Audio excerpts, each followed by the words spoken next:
తారలదే రూపం విరిసే పువ్వులదే రూపం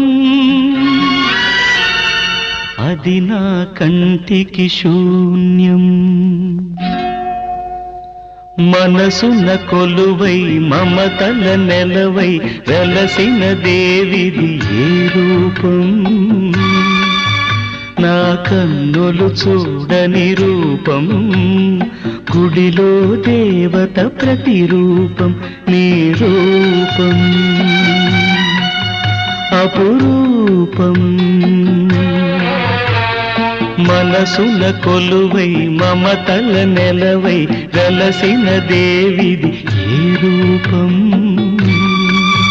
నా కన్నులు చూడని రూపం గుడిలో దేవత ప్రతిరూపం నీ రూపం